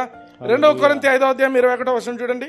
ఎందుకనగా మనం ఆయన యందు దేవుని నీతి అగునట్లు పాపమెరుగని ఆయనను మన కోసము పాపముగా చేశాడు. హల్లెలూయా. పాపమే తెలియని యేసు ప్రభువును, పాపము ఎరుగని యేసు ప్రభువును, he knew no sin. Peter రాస్తాడు, he did no sin. John చెప్పే మాట, in him was no sin. పౌలు చెప్తున్న మాట ఏంటి? he knew no sin. ఆయనకు పాపం ఎరుగడు. పేతురు, ఆయన ఏ పాపం చేయలేదు. యోహాను చెప్పే మాట, ఆయనలో ఏ పాపము లేదు. అయినప్పటికీ దేవుడు ఏం చేసిండట, ఆయన్ని పాపముగా చేసిండు. పాపం మోయడం కాదు, లోక పాపం మోసుకొని పోయే దేవుని గొర్రెపిల్ల కాదు, ఆయనే పాపం అయిండు. పాపము అంటే డెఫినేషన్ ఏంటంటే శిలువ మీద వేలాడుతున్న యేసుక్రీస్తే పాపం. హల్లెలూయా, ఆమేన్. ఆయన పాపం అయిపోయి మన కోసము పాపముగా చేయబడింది. ఎందుకు? మనం ఏం కావాలని? మనం ఆయన యందు దేవుని నీతి అవునట్లు. నీతిమంతులం కాదు, దేవుని నీతి అవునట్లు. హల్లెలూయా. దేవుని నీతికి డెఫినేషన్ ఏమైతే నువ్వు నేను. పాపానికి డెఫినేషన్ ఎవరంటే శిలువ మీద ఉండే యేసుక్రీస్తు. హల్లెలూయా. రోమీయులకు రాసిన పత్రిక 5వ అధ్యాయం 9వ వచనం చూడండి. కాబట్టి ఆయన రక్తం వలన ఇప్పుడు నీతిమంతులుగా తీర్చబడి, నీతిమంతులుగా తీర్చబడి, ఇంగ్లీష్ లో ఒక మాట ఉంటుంది చూడండి, being now justified by his blood. Now justified by his blood. Hallelujah. Hallelujah. Being now justified by his blood. Justified ఒక పదం ఉంది, just as if I did never commit any sin. అంటే జస్టిఫికేషన్ అంటే ఏమర్థం అంటే, నేను చిన్నప్పటి నుంచి కూడా ఈ రోజు వరకు ఏమేమి పాపం చేసానో అవి ఏవి కూడా దేవుని లెక్కలో లేవు. హల్లెలూయా. హల్లెలూయా. Just as if I did never commit any sin. నేను ఏ పాపము చేయనటువంటి వ్యక్తిగా దేవుడు నన్ను చూస్తున్నాడు. హల్లెలూయా. This is justification by the blood of Jesus Christ. యేసుక్రీస్తు రక్తమును బట్టి. హల్లెలూయా. ఏంది బ్రదర్ ఇంత కష్టంగా ఉంది, నేను ఒక 5 నిమిషాల క్రితమే చేసిన. He has justified you. That is the power of God's blood. Jesus blood చేసిన పని ఏంటంటే నిన్ను just as if you did not. తప్పు చేసి క్షమించబడ్డం కాదు, అసలు తప్పే చేయకుండా చిన్నప్పటి నుంచి నువ్వు ఎట్లా ఉంటే ఎట్లా ఉంటుందో దేవుడు యేసుక్రీస్తు రక్తం ద్వారా నిన్ను అలానే చూస్తున్నాడు. నువ్వు నీతిమంతునిగా తీర్చబడ్డావు అనే మాట చెప్తున్నాడు. హల్లెలూయా. హల్లెలూయా. ఆమేన్. ఓకే. అండ్ 4వది ఏంటంటే you are delivered from the kingdom of darkness and you are translated into the kingdom of Jesus Christ. Hallelujah. కొలస్సీయులకు రాసిన పత్రిక 1వ అధ్యాయం 13వ వచనం చూడండి. ఆయన మనలను అంధకార సంబంధమైన అధికారంలో నుండి విడుదల చేసి. నీ మీద ఒకప్పుడు అంధకార సంబంధమైన అధికారాలు పనిచేస్తున్నాయి. నీ మీద సైతాను యొక్క దయ్యాలవన్నీ పనిచేస్తున్నాయి ఒకప్పుడు. ఆమేన్. అర్థమవుతుందా? యేసుక్రీస్తును ఎరగనప్పుడు నువ్వు వాటికి బానిసగా బ్రతికినావు. కానీ ఇప్పుడు ఏం చేసిందంట, తాను ప్రేమించిన తన కుమారుని యొక్క రాజ్య నివాసులుగా చేశాడు. హల్లెలూయా. We are now in a different kingdom. ఆ కింగ్డమ్ లో లేము మనం ఇప్పుడు, సైతాన్ రాజ్యంలో లేము, మనము దేవుని రాజ్యంలో బ్రతుకుతున్నాం. హల్లెలూయా. We live by different rules. మన రూల్స్ అండ్ రెగ్యులేషన్స్ డిఫరెంట్ ఇప్పుడు. ఆమేన్. ఇండియాలో రైట్ సైడ్ ఉంటుంది స్టీరింగ్ వీల్, అమెరికా పోతే ఎట్లుంటది? లెఫ్ట్ సైడ్ ఉంటుంది. ఆ రూల్స్ వేరు, ఈ రూల్స్ వేరు. అర్థమవుతుందా? అంటే ఏమర్థం అంటే లోకంలో జరిగే డిఫ్లేషన్కు, లోకంలో జరిగే కరువు కాటకాలకు, డబ్బు విషయాలకు నీకు సంబంధం లేదు. You are living by the grace of God. Hallelujah. అర్థమవుతుందా? నీవు దేవుని రాజ్యంలో నువ్వు ఇప్పుడు ఒక వ్యక్తిగా చేయబడ్డావు. హల్లెలూయా. 5వ వచనంలో జీసస్ వాజ్ వూండెడ్. యేసు ప్రభు గాయపరచబడ్డాడు. ఎందుకంటే నువ్వు స్వస్థపరచబడడానికి. హల్లెలూయా. 1 పేతురు 2వ అధ్యాయం 24వ వచనం చూడండి. మనము పాపముల విషయమై చనిపోయి నీతి విషయమై జీవించినట్లు ఆయన తానే తన శరీరమందు మన పాపములను రాను మీద మోసుకొనెను. ఆయన పొందిన గాయముల చేత మీరు స్వస్థత నొందితిరి. అనుందా? పొందుతారు అనుందా? పొందితిరి. ఎప్పుడు పొందినారు స్వస్థత? నువ్వు యేసుక్రీస్తుని ఏ రోజు అంగీకరించావో ఆ రోజే ఆ స్వస్థత నీది. హల్లెలూయా. ఈ రోజు నా మాటలు వింటున్న వాళ్ళు ఎవరైనా బెడ్ రీడర్ ఉండొచ్చు, ఏ పేషెంట్స్ అయినా ఉండొచ్చు. బట్ నేను చెప్తున్న మాట ఏంటంటే దేవుని లెక్క ప్రకారము నువ్వు స్వస్థత పొందితివి. ఎందుకంటే నువ్వు ఏ రోగమైతే అనుభవిస్తున్నావో నీ జీవితంలో, నీ శరీరంలో, ఆ రోగము శిలువ మీద యేసు ప్రభు ఆల్రెడీ అనుభవించిండు. దెబ్బలు తిన్నాడు ఆయన. హల్లెలూయా. ఆయన పొందిన దెబ్బల వలన స్వస్థత పొందితివి. హల్లెలూయా. అది ఎటువంటి రోగమైనా కావచ్చు, ఎయిడ్స్ కావచ్చు, దీనికి క్యూర్ లేదు అనొచ్చు, ఇంకేదైనా కావచ్చు, ఏదైనప్పటికీ కూడా అన్ని కూడా ఒక నామం ముందు తల వంచాల్సిందే. హల్లెలూయా. ఆయన పొందిన దెబ్బల వలన, యేసుక్రీస్తు పొందిన దెబ్బల వలన నీవు స్వస్థత పొందితివి అని చెప్తున్నాను. Hallelujah. Amen. You can just rise up and you can speak out I am healed అని చెప్పి బయటకు వచ్చేయచ్చు. హల్లెలూయా. ఆమేన్. యేసుక్రీస్తు మనము మరణించాల్సిన ప్రదేశంలో ఆయన మరణించును. He died in our place, he took our death. అందుకు we can take his life. Hallelujah. చూడండి రోమీలకు రాసిన పత్రిక 6వ అధ్యాయం 4వ వచనం చూడండి. కాబట్టి తండ్రి మహిమ వలన క్రీస్తు మృతులలో నుండి ఎలాగు లేపబడెనో అలాగే మనమును నూతన జీవం పొందిన వారమై నడుచుకొనున్నట్లు మనము బాప్తిస్మం వలన మరణంలో పాలు పొందుటకై ఆయనతో కూడా పాతి పెట్టబడితిమి. నూతన జీవంలో నడవాలంటున్నాడు. నూతన జీవం అంటే ఏంటా జీవము? ఇంగ్లీష్ లో అంటాడు in the newness of life. దేవుని జీవంలో నువ్వు నడవాలనేది దేవుని యొక్క ఆలోచన. 1 యోహాను 5వ అధ్యాయం 10-11 వచనాలు చూడండి. ఆ సాక్ష్యం ఏమనగా దేవుడు మనకు నిత్య జీవమును దయచేసెను, ఈ జీవము ఆయన కుమారుని అందున్నది. దేవుని కుమారుని అంగీకరించువాడు జీవము గలవాడు, దేవుని కుమారుని అంగీకరింపని వాడు జీవము లేనివాడే. హల్లెలూయా. హల్లెలూయా. ఏ రోజైతే నువ్వు యేసుక్రీస్తును అంగీకరించావో ఆ రోజున తల్లిదండ్రుల నుంచి వచ్చిన జీవము అక్కడికి ఆగిపోతుంది. You have the life of God in you.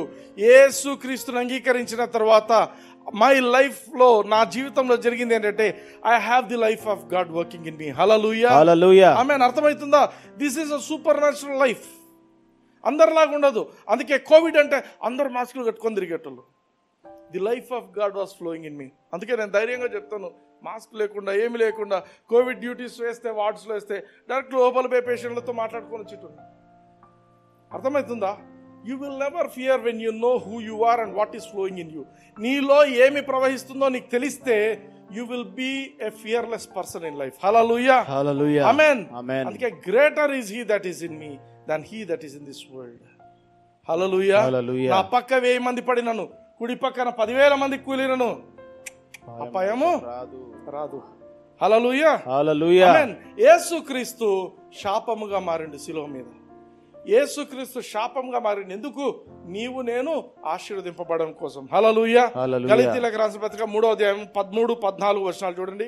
ఆత్మను గూర్చిన వాగ్దానము విశ్వాసం వలన మనకు లభించినట్లు అబ్రహాము పొందిన ఆశీర్వచనము క్రీస్తు యేసు ద్వారా అన్యజనులకు కలుగుటకై క్రీస్తు మన కోసము శాపమై మనలను ధర్మశాస్త్రం యొక్క శాపం నుండి విమోచించెను. హల్లెలూయా. ఇందును గూర్చి మ్రాను మీద వేలాడిన ప్రతి వాడును శాపగ్రస్తుడు అని వ్రాయబడి ఉన్నది. ఆమేన్. ఆమేన్. ఇంగ్లీష్ లో చదువుతాను. Christ hath redeemed us from the curse of the law. అంటే ధర్మశాస్త్ర సంబంధమైన ప్రతి శాపము నుండి కొట్టివేయబడింది, మన జీవితంలో లేదు. హల్లెలూయా. హల్లెలూయా. ఆమేన్. ఎందుకంటే యేసు క్రీస్తే శాపంగా మారిపోయిండు. ఆమేన్. శాపంగా ఎట్లా మారిపోయిండు? వాక్యంలో చెప్పబడింది, మ్రాను మీద ఎవరు వ్రేలాడతాడో వాడు శాపగ్రస్తుడు. యేసు క్రీస్తు ఏమైండు? మనకు బదులుగా ఆయన శాపాన్ని పొందిండు. ఎందుకు? That the blessing of Abraham might come on the Gentiles. Gentiles అంటే ఇశ్రాయేలీలు కాదు, బయట వాళ్ళు, అన్యజనులు. నువ్వు నేను, మనం ఇశ్రాయేలీలం కాదు, బయట నుంచి వచ్చాం. కానీ యేసుక్రీస్తు ఎందుకు శాపమైందంటే, నీవు నేను అబ్రహాముకి ఎటువంటి ఆశీర్వాదం ఉందో ఆశీర్వాదాన్ని మనం కూడా పొందుకోవడం నిమిత్తం. హల్లెలూయా. అంత మాత్రమే కాదు, పరిశుద్ధాత్మ దేవుని కూడా పొందుకోవడం కోసము యేసుక్రీస్తు శాపం అయిపోయాడు. హల్లెలూయా. హల్లెలూయా. ఆమేన్. అబ్రహాము ఆశీర్వాదం తెలుసా ఎట్లా ఉంటుందో? అబ్రహాం ఆశీర్వాదం ఇస్సాకు మీద కూడా పనిచేస్తుండే. ఏం చేసిండు? మొత్తం ఊరంతా కరువు ఉంది. దేవుడు ఏం చెప్పిండంటే, ఏం పర్లేదు నువ్వు ఇక్కడే విత్తనం వేయి అన్నాడు. ఎవరికి పంటలు పండలా, ఇస్సాకుకు మాత్రం 100 పంట పండింది. హల్లెలూయా. ఇస్సాకుకు మాత్రం 100 పంట. అందరూ బావిలో నీళ్లు లేవని పూడుస్తున్నారు, ఈయనపై బావి తెరిస్తేనే నీళ్లు ఉంటున్నాయి. అర్థమైందా? అంటే లోకంలో వేరే వాళ్ళకు ఒక రకంగా జరగవచ్చు, కానీ దేవుని ఆశీర్వాదం, అబ్రహాం ఆశీర్వాదం కింద పని చేస్తున్నావు అంటే నీకు అన్ని వేరేగా జరుగుతాయి. హల్లెలూయా. హల్లెలూయా. హల్లెలూయా. ఇస్సాకు జీవితం కూడా చూడండి. ఇస్సాకు ఒక్కడు పోయిండు, పోయేప్పుడు ఇంటి నుంచి వచ్చేప్పుడు పట్టజాలనంత మనుషులతో వచ్చిండు బయటికి. హల్లెలూయా. హల్లెలూయా. యెహోవా ఆశీర్వాదము ఐశ్వర్యాన్ని పుట్టిస్తాడు, లేపుకుంటూ పోతాడు ఆయన. హల్లెలూయా. హల్లెలూయా. ఆమేన్. ఓకే. యేసుక్రీస్తు శిలువ మీద పేదవాడయిండు. శిలువ మీద అని స్పెసిఫిక్ గా చెప్తున్నా. లోకంలో ఉండే డాక్టర్ ఏంటంటే, యేసు ప్రభు చిన్నప్పటి నుంచి బీదోడు. యేసు ప్రభు చిన్నప్పుడే ఎక్కడ పుట్టిండు? పశువుల పాకలో పుట్టిండు. పశువుల పాకలో పుట్టింది ఎందుకు తెలుసా? ఆయనకు శత్రువులు ఎక్కువ ఉన్నారు. ఆయన పుట్టితేనే చంపేయాలని సాతాను అందరూ ప్రయత్నాలు చేస్తున్నారు.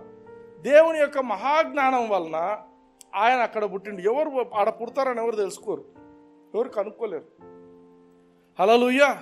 సో అక్కడ ఎక్కడ వసతి లేక అక్కడ పరిస్థితులను దేవుడు అట్లా తయారు చేసిండు. అయితే మీరు గమనించండి, యూదుల రాజుగా పుట్టినవాడు ఎక్కడున్నాడని వెతుక్కుంటూ వస్తారు వీళ్ళు. ఎవరు?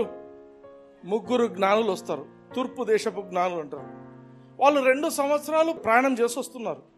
ఒక రాజు ఇంకొక రాజును కలిసేప్పుడు ఏమేం గిఫ్ట్స్ ఇస్తారో మీరు షీబా దేశపు రాణి సొలొమోన్ దగ్గరికి పోయినప్పుడు చూడండి, తెలుస్తుంది ఎంత గిఫ్ట్స్ ఏమొచ్చుంటాయని. రెండోది, యేసుక్రీస్తు హీజ్ అ రాయల్ ఫ్యామిలీ నుంచి వస్తున్నాడు. ఆయన దావీదు వంశంలో పుట్టిండు. He's a royal person, royal family. అర్థమవుతుందా? And he can be poor. యేసుక్రీస్తు పుట్టినప్పుడు మనకు చిన్న చిన్న అది గ్రీటింగ్ కార్డ్స్లో చూపిస్తారు. ఎట్లా? ఒకడు బంగారు ఇంత చిన్న గోల్డ్ రింగ్ తెచ్చి 2 సంవత్సరాలు వాడు ప్రయాణం చేసి వచ్చి చిన్న గోల్డ్ రింగ్ ఇస్తాడా? 2 సంవత్సరాలు ప్రయాణం చేసి ఇంత బోలము ఇంత బంగారు ఇచ్చిపోతాడా? అర్థమైందా? Does it make sense? లేదు. He was a king. యేసు ప్రభు బట్టల కోసము లాస్ట్ సిలువ దగ్గర ఆయన వేసుకున్న బట్టలను చించితే కష్టం. అది డిజైనర్ బట్ట, మామూలు బట్టలు కాదు, అవి స్పెషల్గా డిజైన్ చేసుకున్నాడు బట్టలు. అయితే ఆ ఎస్పీ క్యాడర్లో ఉన్న వాళ్ళు ఏం చేస్తారంటే చీట్లు వేసుకుందాంలే, చీట్లు వేసుకున్నారు, ఎవరికి వస్తే వాళ్ళు తీసుకుందాం. ఆల్రెడీ వాడింది ఆయన ఆ బట్టలు కావాలి మాకు అంటే. You understand the value of those clothes. యేసుక్రీస్తు he was living a very costly life. నక్కలకు బోరియలుండే, ఆకాశ పక్షులకు గూళ్ళుండే, అది ఇంకో రోజు చెప్తా. నా దగ్గర ఇఫ్ యూ కమ్ ఫర్ ఏమంటారు డిబేట్కి వచ్చిన డిబేట్ నాకు ఇష్టం లేదు, but I can share things to you. కానీ మీకు సత్యం తెలుసుకోవాలని ఆశ ఉండాలి. యేసు ప్రభు పేదరికం ఎక్కడొచ్చిందంటే శిలువ మీదనే పేదరికం వచ్చింది ఆయనకు. ఎక్కడ లేదు ఆయన జీవితంలో. బట్టలన్నీ తీసేస్తున్నారు. He was naked. ఒక్క నూలు పోగు లేదు ఆయన మీద. He was completely nude and naked. ఏమీ లేదు ఆయన. ఆయన ఎంత పేదోడు అయిపోయిందంటే శిలువలో ఆ కాలంలో ప్రతి ఒక్కరికి వాళ్ళ సొంత సమాధి ఉండేది. యేసు ప్రభుకు సొంత సమాధి కూడా లేడు. He was sold out. నీ కోసం నా కోసము పేదరికంకి వెళ్ళిపోయింది. ఎంత పేదరికం అంటే ఎవరో సమాధిలో ఆయనను పూడ్చిపెట్టాల్సి వచ్చింది. హల్లెలూయా. చూడండి 2 కొరింథీ 8:9 చూడండి. మీరు మన ప్రభువు అయిన యేసుక్రీస్తు కృపను ఎరుగుదురు కదా, ఆయన ధనవంతుడై ఉండియు మీరు తన దారిద్ర్యం వలన ధనవంతులు కావాలనని మీ నిమిత్తము దరిద్రుడాయను. హల్లెలూయా. శిలువ మీద ఎందుకు ఆయన అలా దరిద్రునిగా కావాల్సి వచ్చిందంటే మీరు ధనవంతులు కావాలనని. ఆమేన్. నేను చెప్పటం లేదు, దేవుని వాక్యం చెప్తుంది. మనమందరం దేవుని వాక్యాన్ని మనం ఫాలో కావాల్సిన వాళ్ళం. హల్లెలూయా. మీ నిమిత్తము ఆయన దరిద్రుడైండు. హల్లెలూయా. అందుకే లోకంలో ఈ యొక్క చెడ్డ ఆత్మలు చెప్పాను కదా, ఇంత ఇహలోక దేవతలు గుడ్డితనం కలగజేస్తే ఆ గుడ్డితనం నుంచి బయటికి రండి. ఆమేన్. 9వ విషయం చెప్తున్నాను. యేసుక్రీస్తు అవమానింపబడిండు, ఉమ్మివేయబడిండు, అన్నీ జరిగినాయి. అందరూ లోకమంతా చూస్తుండగా హీ వాజ్ వెరీ నేకెడ్. ఏం లేదు ఆయన మీద. ఆయన బంధువులు చూస్తున్నారు, శిష్యులు చూస్తున్నారు, బట్టలు లేకుండా శిలువ మీద అవమానకరమైన పరిస్థితులు ఆయన ఉన్నాడు. అయితే ఎందుకు జరిగింది చూడండి, దేవుని వాక్యం ఏం చెప్తుంది. రోమీయులకు రాసిన పత్రిక 10:11 చూడండి. ఏమనగా ఆయన యందు విశ్వాసముంచు వాడెవడును సిగ్గుపడడని చెప్పుచున్నది. యేసుక్రీస్తు నీ కోసము నా కోసము అవమానింపబడిండు. సిగ్గు అనేది అనుభవించిండు, అందరు చూస్తున్న అనుభవించిండు. ఎందుకు? నీవు నేను సిగ్గుపడకూడదు. ఆమేన్. ఆయన మీద నువ్వు నమ్మకం పెట్టుకున్నప్పుడు నిన్ను సిగ్గుపడనీయుడు.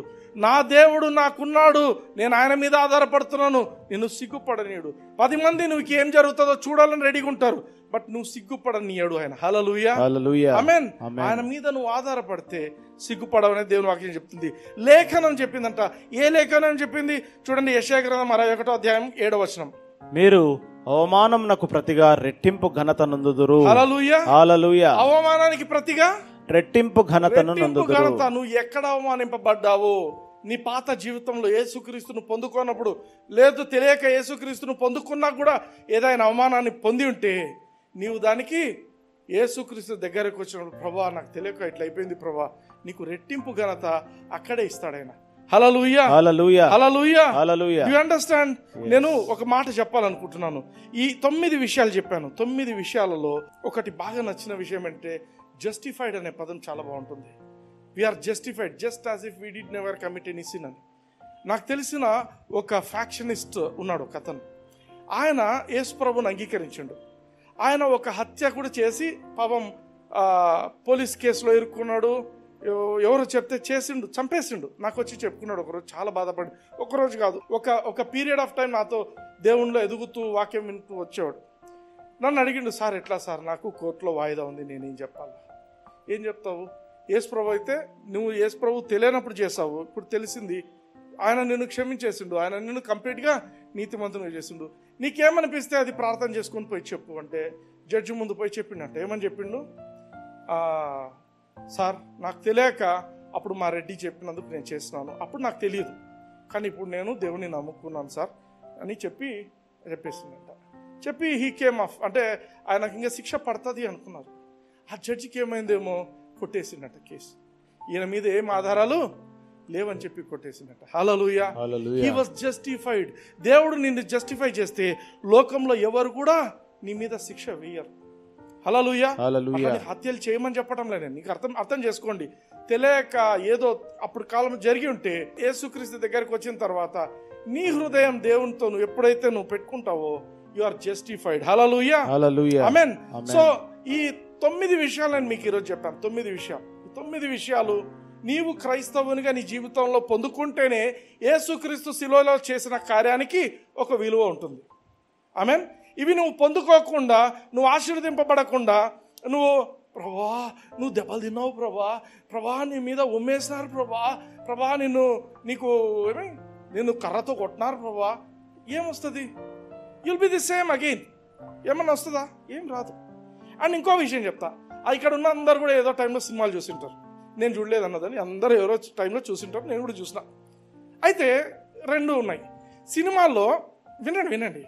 సినిమాలో రౌడీస్ హీరోని కొడతారు కొన్నిసార్లు.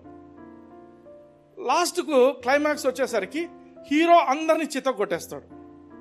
ఏది బాగుంటుంది? అందరికీ ఏది బాగుంటుంది? హీరో రౌడీలను కొట్టేది బాగుంటుందా? రౌడీలతో హీరో కొట్టించుకునేది బాగుంటుందా? హీరో భలే కొట్టించుకున్నాడు, హీరోని ఇట్లా కొట్టినారు, హీరోని అట్లా కొట్టినారు అంటే ఎట్లుంటుంది? లోకంలో సైతాను చేస్తున్న పని ఇదే.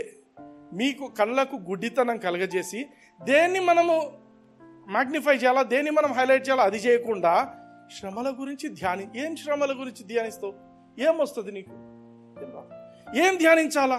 సిలువ అనేది ఓటమి కాదు. చూడండి, కొలసీలకు రాసిన పత్రిక 2వ అధ్యాయం 15వ వచనం చూడండి. ఆయనతో కూడా మిమ్మల్ని జీవింపచేసను, ఆయన ప్రధానులను అధికారులను నిరాయుధులుగా చేసి. ఆగుదాం. యేసు ప్రభు సిలువ నుంచి డైరెక్ట్ గా నరకానికి పోయిండు. నరకానికి పోయిన తర్వాత సైతాను యొక్క గొప్ప ఆర్మీ ఏదైతే ఉందో ఆ దయ్యాలన్నింటినీ కూడా అందరికీ కూర్చొని బొటనేలు కటింగ్ చేసుకుంటూ కూర్చోండి. అంత మటన్ కటింగ్ కొడతారు పట్ట అందరికీ నిరాయుధులనుగా చేసి వాళ్ళు ఇంకోసారి ఆయుధం పట్టుకోకుండా అన్ని దయ్యాలను నాశనం చేసేసిండు. హల్లెలూయా. మనం ఆలోచించాల్సింది ఏంటంటే ఇది. యేసుక్రీస్తు ఏం చేసిండు? ఆయన ప్రధానులను అధికారులను నిరాయుధులనుగా చేసి తర్వాత సిలువ చేత జయోత్సాహంతో హల్లెలూయా గెలిచిన తర్వాత ఏం చేసిండు? ఆత్మలోకంలో ఆ దయ్యాలన్నింటినీ చేతులు కాళ్ళు కట్టేసి ఆయన ఈడ్చుకపోతున్నాడంట రోడ్ల మీద, ఆ యొక్క నరకపు రోడ్ల మీద ఈడ్చుకొని పోతున్నాడు. Hallelujah. This is what has happened. యేసు ప్రభు దెబ్బలు తిన్నాడు కాదు, యేసు ప్రభు తన్నినాడు. బాగా తన్నడం కాదు, వాటిని నాశనం చేసేసిండు. ఈరోజు సేటన్కు he has made Satan powerless. మీరు గమనించండి, 1 యోహానులో 3వ అధ్యాయంలో ఒక మాట ఉంటుంది, he has destroyed the works of the devil అంట. సైతాను యొక్క కార్యాలన్నిటినీ నాశనం చేసేసిండు, కుప్ప కూలేట్టు చేసిండు. హల్లెలూయా. ఎందుకు యేసు ప్రభు ఈ లోకానికి వచ్చిందంటే అక్కడ ఉంటుంది ఆ మాట ఏముంటుంది? He came to destroy the, for this reason the son of God came into this world to destroy the works of the devil. అంటే ఏమర్థము? డెస్ట్రాయ్ అంటే ఏమి? నువ్వు ఒక బిల్డింగ్ కడుతున్నావు, ఆ బిల్డింగ్ సడన్ గా మొత్తం కుప్ప కూలిపోయింది అనుకో, మళ్ళీ కట్టనీకి అవుతుందా? లేదు. It is destroyed. ఇంకా దాన్ని లేపడానికి రాదు. అర్థమవుతుందా? యేసుక్రీస్తు కూడా సైతాను రాజ్యాన్ని సంపూర్ణంగా నాశనం చేసిండు. And he is a hero. Hallelujah. Hero. He has destroyed everything and he has come in our lives. Hallelujah. So hero కొడితే మనం సంతోషిస్తాం కదా. బయట హీరో కొడుతుంటే భలే కొట్టిండు, పాప ఏమి ఎగిరి కొట్టిండు. ఇదే జరిగింది ఇక్కడ. ఆమేన్. హీరో కొట్టించుకుంటే భలే కొట్టించుకున్నాడు అని బాధపడుతుంది. Hallelujah. Jesus is my hero. Hallelujah. I don't know how you think of Jesus. మీరు యేసు ప్రభువుని గురించి ఏం ఆలోచిస్తారో తెలియదు కానీ but for me Jesus is my hero. Hallelujah. ఆయన హీరో నాకు. Amen. I always think of his victories. కాదో ఎవరితోనో అవమానం కాదు. మీరు ఇంకోటి అనుకుంటారు, ఏంది అన్న ఇట్లా చెప్తున్నాడు, యేసు ప్రభు ఇంత కష్టపడిన దాన్ని 40 రోజులు మాత్రం ఆలోచించడం కాదు, ప్రతిరోజు ఆలోచించాలి. నేను పొద్దున్న లేస్తూనే యేసుక్రీస్తు రక్తం నా కోసం ఏం చేసింది, యేసుక్రీస్తు శరీరం నా కోసం ఏం చేసింది నోరు తెరిచి పలుకుంటుంటాను. ఆమేన్. యేసయ్య రక్తాన్ని బట్టి నేను క్షమించబడ్డాను, నేను నా పాపం నుంచి కడగబడ్డాను, నేను నీతిమంతునిగా చేయబడ్డాను, దేవుని నీతిగా మార్చబడ్డాను, నేను పరిశుద్ధునిగా చేయబడ్డాను. హల్లెలూయా. యేసయ్య పొందిన దెబ్బల వల్ల నేను స్వస్థత పొందినాను. యేసయ్య శరీరంలో ఉండే ఆ శాపాన్ని బట్టి నేను ఆశీర్వదింపబడ్డాను. తల్లిదండ్రుల నుంచి కానీ పితరుల నుంచి కానీ వచ్చిన శాపాలు కానీ, నా నోటి మాటల వల్ల వచ్చిన శాపాలు కానీ, అధికారుల వల్ల వచ్చిన శాపాలు, నా చేతికి వచ్చిన శాపాలు అన్నీ కూడా కొట్టివేయబడ్డాయి. నేను ఆశీర్వదింపబడిన వ్యక్తిని అని ప్రకటించుకుంటాను. హల్లెలూయా. నీకు గుర్తొచ్చినప్పుడు అంతా think of what Jesus has done on the Calvary. Hallelujah. సరే బ్రదర్, మరి మీరేమో గుడ్ ఫ్రైడే అంటే కాదంటున్నారు. మరి యేసు ప్రభు ఏ రోజు చనిపోయిండు? యేసు ప్రభు చనిపోయినది జూయిష్ క్యాలెండర్ ప్రకారము ఆ సంవత్సరం ఏ రోజైతే యేసు ప్రభు చనిపోయిండో it was Nisan 14th day of Nisan అనే నెల. జూయిష్ క్యాలెండర్లో నిస్సాన్ ఒక నెల ఉంటుంది. ఆ నెలలో 14వ రోజున ఆయన చనిపోయిండు. ఈ సంవత్సరానికి ఆ నిస్సాన్ 14 ఎప్పుడు వస్తుందంటే 23వ తారీఖు ఏప్రిల్లో వస్తుంది. ఇవన్నీ మీరు నెట్ ఉంటుంది, చూసుకోండి. You make a study of all these things. బైబిల్లో everything is given in Bible. మనం ఏమంటే చదవము, గుడ్డిగా ఎవరో పెట్టినారు కాబట్టి ఫాలో అవుతుంటాము. నేను అట్లా ఫాలో అయ్యే వ్యక్తిని కాను. Hallelujah. Amen. I want God to bless me in such a wonderful way. దేవుని బ్లెస్సింగ్ నా జీవితంలో ఎక్కువగా ఇంకా వర్ధిల్లాలని కోరుకునేవాడిని కాబట్టి అబద్ధంలో నడవడానికి నేను ఇష్టపడను. Hallelujah. Are you blessed? Yes. Are you blessed? Yes. So there is a divine exchange that has happened. అందుకే ఒకటి చూడండి, 1 కొరింథీ 11వ అధ్యాయం నోట్ చేసుకోండి, ఇంటికి పోయి చదవండి. 24 నుంచి 30 వచనాల్లో పౌలు భక్తుడు చెప్తాడు, ఈ యొక్క ప్రభు బల్ల ఆరాధన గురించి చెప్తాడు. ఈ మాటలు అంటే మీరు జ్ఞాపకం చేసుకోండి, ప్రతిసారి వీలైనన్ని సార్లు మీరు ఈ కార్యం చేయండి అని చెప్తాడు. హల్లెలూయా. అప్పుడు ఏం చేయాలా? యేసుక్రీస్తు శరీరం ఏం చేసింది, యేసుక్రీస్తు రక్తం నా కోసం ఏం చేసింది అని వీలైనంత ఎక్కువగా జ్ఞాపకం చేసుకోండి. హల్లెలూయా. Are you blessed? Yes. Praise the Lord. కళ్ళు మూసుకోండి. I'll pray for you. హల్లెలూయా. ప్రేమ కలిగిన తండ్రి, నజరేయుడైన యేసయ్య నామమున ప్రభా మీ వాక్యం నాయన, మీ యొక్క సత్యాన్ని నాయన నా ద్వారా మీరు విడుదల చేసిన విధానాన్ని బట్టి మీకు వందనాలు చేస్తున్నాము ప్రభా. వింటున్న ప్రతి ఒక్కరిని నాయన ప్రభా, ఇక్కడ వింటున్న వాళ్ళు యూట్యూబ్లో ఇప్పుడు ఆన్ చేసుకొని వింటున్న ప్రతి ఒక్కరిని నాయన సంధించండి తండ్రి ప్రభా. మీ తాకిడితో తండ్రి వాళ్ళు ఆశీర్వదింపబడుతున్నారని ప్రకటిస్తున్నాం తండ్రి ప్రభా. నా చీకటి నుండి వెలుగులోనికి తీసుకొచ్చే దేవుడు తండ్రి, శాపం నుండి ఆశీర్వాదానికి తీసుకొస్తున్న దేవుడు తండ్రి ప్రభా. మరి నాయన అనారోగ్యత నుండి నాయన సంపూర్ణ స్వస్థతకు తీసుకొస్తున్న దేవుడు, పేదరికం నుంచి నాయన మీరు నాయన సమృద్ధిలోనికి తీసుకొచ్చే దేవుడు తండ్రి. అన్ని గొప్ప కార్యాలు నాయన జరుగునట్లు తండ్రి మీరు సిలువలో నా కోసం మా కోసం చేసి ఉంటుండగా ప్రభా, ప్రతి ఒక్కరు కూడా నాయన ఈ వాక్యం వింటున్న ప్రతి ఒక్కరు కూడా నాయన సిలువ యొక్క నాయన మీరు సిలువలో కార్చిన చివరి రక్తపు బొట్టు వరకు ఏ బెనిఫిట్ మా కోసం ఆలోచించారో ప్రతి ఒక్కరం అది పొందుకోవడానికి నాయన మీరు కృపను చూచమని యేసుక్రీస్తు నామమున అడిగి ప్రార్థించి వేడుకొని పొందించున్నాం తండ్రి. ఆమేన్. Praise the Lord. God bless you.